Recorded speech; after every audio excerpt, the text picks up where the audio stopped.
அவங்க வந்து காமிக்கிற டேட்டாஸ் எல்லாம் வந்து அப்போ ஒரு டேட்டா இப்போ ஒரு டேட்டா எல்லாமே பொய், எல்லாமே பித்தலாட்டம். நாங்க என்ன கேக்குறோம்னா, டிஜிட்டலைஸ்டா ஒரு ரெக்கார்ட் வச்சிட்டு இருக்கீங்கன்னா அது என்ன உங்க வீட்டு சொத்தா? கவர்மெண்டோட சொத்துங்க, இந்த நாட்டோட சொத்து. அண்டர் ஆர்டிஐ கேட்டாலும் கொடுக்க மாட்டேன்றீங்க, கேண்டிடேட் கேட்டாலும் அந்த தொகுதியில ஜனநாயக ரீதியா நிக்க போற கேண்டிடேட் கேட்டாலும் கொடுக்க மாட்டேன்றீங்க.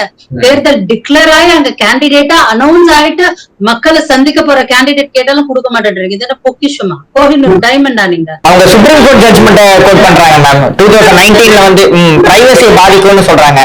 என்ன பிரைவசி பாதிக்குங்க? அதுல டெலிபோன் நம்பர் இருக்கு. கேண்டிடேட்டுங்க, இப்ப நீங்க ஒரு இடத்துல எம்எல்ஏ கேண்டிடேட், நீங்க கேண்டிடேட் தெரியாம போய் எப்படி ஓட்டு கேட்க முடியும்?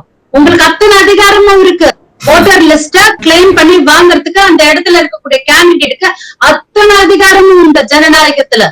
எந்த வாக்காளர் கிட்ட போய் நம்ம மக்கள் பண்ணி செய்ய போறோமோ அந்த மக்களை வந்து தெரிந்துக்கக்கூடிய அத்தனை அதிகாரமும் அங்க இருக்கக்கூடிய கண்டெஸ்ட் பண்ணக்கூடிய ஒரு கேண்டிடேட்டுக்கு உண்டு. கேண்டிடேட் கேட்டாலும் கொடுக்கறது இல்ல. இதுல என்ன பிரைவசி போக போகுது?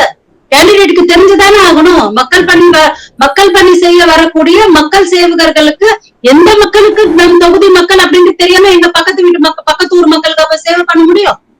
நம்மளோட தொகுதி மக்கள் யாருன்னு தெரியுமல்ல.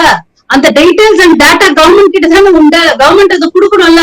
ஜெயிச்ச அப்புறம் கூட கொடுக்கறது இல்ல, ஜெயிக்கிற முன்னாடியும் கொடுக்கறது இல்ல, ஜெயிக்கிற அப்புறம் கூட கொடுக்கறது இல்ல. தோத்த பண்ணாலாவது பரவாயில்ல, ஜெயித்த பிறகு கூட அந்த டிஜிட்டலைஸ்ட் அவங்க கிட்ட இருக்க எலெக்ஷன் கமிஷனோட அந்த ஓட்டர் லிஸ்ட் ஆக்சஸ் பண்ணக்கூடிய ஒரு அந்த ஒரு ரைட்ஸ் வந்து நிராகரிக்கப்படுகிறது. ஆர்டிஐல கேட்டா கூட கொடுக்கறது.